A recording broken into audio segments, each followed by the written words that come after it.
لشکر خان کو قائل کرنا خاصا مشکل نظر آ رہا تھا۔ میں کہتا کہ مجھے انگریزی نہیں آتی تو وہ اردو میں ہی چٹھی لکھوا لیتا۔ میں نے خاموشی اختیار کر لی۔ لشکر خان بولا، ہمارے درمیان بہت سا بات ہوا، لیکن اصل بات نہ ہم نے پوچھا نہ تم نے بتایا۔ ہم تو تمہیں بیوی اور بچے کے پاس خیمے چھوڑ کر آیا تھا، تم ادھر بشر گل کے پاس کیسے پہنچ گیا؟ جواب میں نے لشکر خان کو بتایا کہ کس طرح میں نائک عباس خان کو تلاش کرنے کے لیے کھائی سے نکلا تھا اور کس طرح راستہ بھٹک کر پابندہ بستی کی طرف آ گیا۔ میں نے اس ضمن میں نجو اور پہلوان شہباز کا بھی ذکر کر دیا اور بتایا کہ اس سے پہلے بھی میں 2-3 دفعہ بستی آ چکا ہوں۔ لشکر خان نے یہ ساری رودات دھیان سے سنی اور بیچ میں مجھ سے سوالات بھی پوچھتا رہا۔ اسے یہ جان کر افسوس ہوا کہ نجو کی واپسی کے سلسلے میں سردار بشر گل نے مجھ سے کوئی رعایت نہیں کی اور اصل رقم معصوت کے حاصل کی۔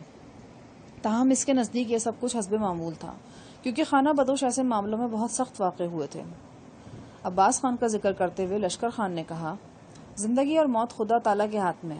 تم اپنے جس ساتھی کو زندہ سمجھ رہا تھا وہ بھی تمہارے سامنے دم توڑ گیا، اور جس کو تم موت کے حوالے سمجھ رہا تھا وہ زندہ ہے۔ ابھی جو لوگ عیسیٰ جان کو چھوڑ کر ہمارے پاس آئے نا، انہوں نے بتایا کہ عباس خان کے سر اور ایک ٹانگ پر چوٹ آیا ہے۔ ویسے اس کا حالت خطرے سے باہر ہے، ڈیرے پر اس کا مرم پٹی کر کے اسے ایس پی برکت وغیرہ کے ساتھ بند کر دیا گیا ہے۔ یہ ایک اچھی خبر تھی۔ پچھلے 36 گھنٹوں میں عباس خان کے لیے بہت فکر مند رہا تھا۔ اس کی مصیبت مجھے رہ کر نور محمد کی یاد دلاتی تھی۔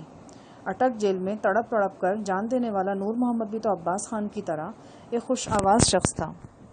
اس کی آواز کی موت کا صدمہ ابھی تک میرے ذہن میں تازہ تھا کہ یہ دوسری آواز بھی میری آنکھوں کے سامنے خاموشیوں کے گہرے کنویں میں اتر گئی تھی۔ مجھے خدشہ تھا کہ یہ آواز بھی دم توڑ گئی ہے، لیکن اب لشکر خان کی زبانی پتہ چل رہا تھا کہ نہیں، ابھی نغمہ زندہ ہے۔ لشکر خان اور میں پتھر سے اٹھ کھڑے ہوئے۔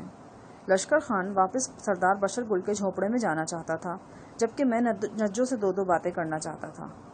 میں نے لشکر خان سے کہا، چلو تم، میں ابھی تو اس لڑکی سے مل کر آتا ہوں۔ لشکر خان نے اپنی بھاری بھرکم رائفل کندھے پر ڈالی اور سردار کے جھونپڑے کی طرف چل دیا۔ انسپکٹر باجوہ کی لاش ابھی تک اس جھونپڑے میں رکھی تھی۔ آثار سے نظر آتا تھا کہ ابھی بستی میں کسی کو اس کی موت کی خبر نہیں دی گئی۔ جھونپڑے کا دروازہ بند تھا اور سردار بشر گل کے 2 خاص آدمی پہرا دینے کے انداز میں وہاں موجود تھے۔ جھونپڑے میں رکھی ہوئی باجوہ کی لاش کا تصور کر کے ایس پی برکت کا چہرہ میری آنکھوں میں گھوم گیا۔ وہ ہر ماتحت کو بھوتنی دا کہتا تھا، لیکن انسپکٹر باجوہ کے لیے وہ یہ لقب استعمال نہیں کرتے تھے۔ صوبیدار مرجان نے ایک روز پوچھا تھا کہ وہ انسپکٹر کے لیے لقب کیوں نہیں استعمال کرتے، تو ایس پی برکت نے کہا تھا، میں اس کے لیے بھوتنی دا نہیں کہتا کہ یہ سچ مچ بھوتنی کا ہے۔ کیا مطلب؟ صوبیدار مرجان نے وضاحت چاہی تھی۔ یہ میری ساس کا بیٹا ہے، ایس پی برکت نے جواب دیا۔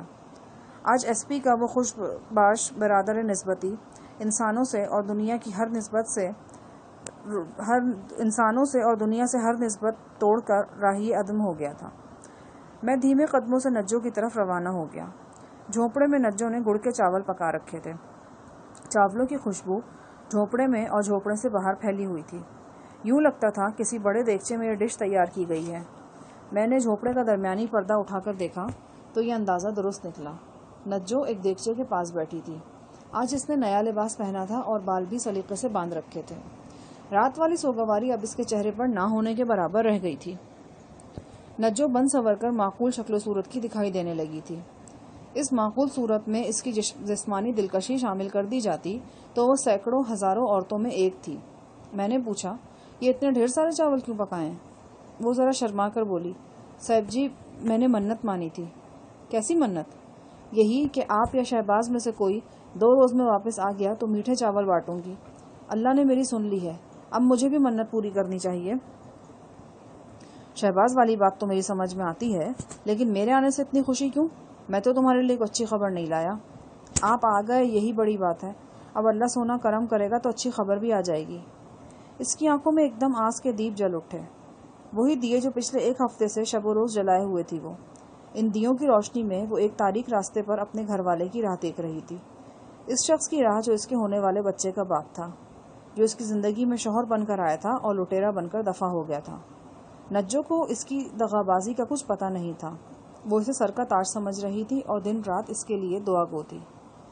گرما گرم چاولوں کی ایک تھالی بھر کر اس نے میرے سامنے رکھ دی۔ چاولوں کو دیسی گھی میں چمکایا گیا تھا۔ ان میں کشمش، سونف اور بادام وغیرہ ڈالے گئے تھے۔ شکل و صورت گواہ تھی کہ بڑے مزیدار چاول ہیں، مگر چکھے بغیر ہی وہ مجھے کڑوے لگے۔ ان میں ایک سیدھی سادی عورت کی ناکام تمناؤں کا لہو تھا۔ اس کے علاوہ ابھی تھوڑی دیر پہلے میں انسپکٹر باجوہ کی لاش دیکھ کر آیا تھا۔ اس کی موت کا غم ایک سیاہ دھند کی طرح میرے سینے میں پھیلا ہوا تھا۔ ایسے میں کچھ کھانے پینے کا سوال ہی پیدا نہیں ہوتا تھا۔ میں نے پلیٹ ایک طرف ہٹا دی۔ وہ گھبرا کر بولی، صاحب جی کیا بات ہے؟ کوئی بات نہیں، بس دل نہیں چاہ رہا۔ آپ نے ناشتہ بھی نہیں کیا، اب 2 برکی چاول ہی کھا لیتے۔ نہیں ابھی رکھو، میں ٹھہر کر کھا لوں گا، دل کچھ پریشان ہے۔ کیوں؟ کیا بات ہے صاحب جی؟ دراصل میرا ایک ساتھی مارا گیا۔ ہائے ربا، کب کی بات ہے یہ؟ ابھی جب میں سردار کے جھونپڑے میں گیا ہوں تو پتہ چلا کسی نے گولی مار دی اسے۔ نجو کی بڑی بڑی سیاہ آنکھیں اندھوں میں ڈوب گئیں۔ کون تھا وہ؟ کس نے ماری گولی؟ میں جانتا تھا کہ اگر میں ڈاکوؤں کے ہاتھوں مقتول کے اغوا کا ذکر کروں گا اور اس کو دیگر تفصیلات بتاؤں گا تو نجو کا دھیان خود بخود شہباز کی طرف چلا جائے گا، اور جو پہلے ہی پریشان ہے مزید پریشان ہو جائے گی۔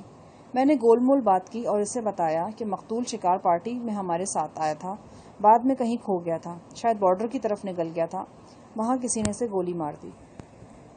نجو کی آنکھوں میں آنسو چمکنے لگے۔ وہ چاولوں کی تھالی اٹھا کر خاموشی سے اندر لے گئی۔ میں نے اونی پردے کے ادھر سے اسے آواز دی، نجو بات سنو۔ جی صاحب جی۔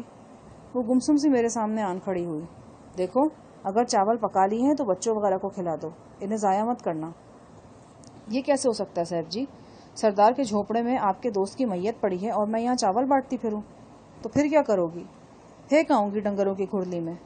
دیکھو یہ کام تم نے ثواب کے لیے کیا تھا، اور ثواب چیز کو ضائع کرنے میں نہیں، اسے ضرورت مندوں تک پہنچانے میں ہے۔ اگر بانٹنا نہیں چاہتی ہو تو خاموشی سے بچوں کو یہاں جھونپڑے میں بلا کر کھلا دو۔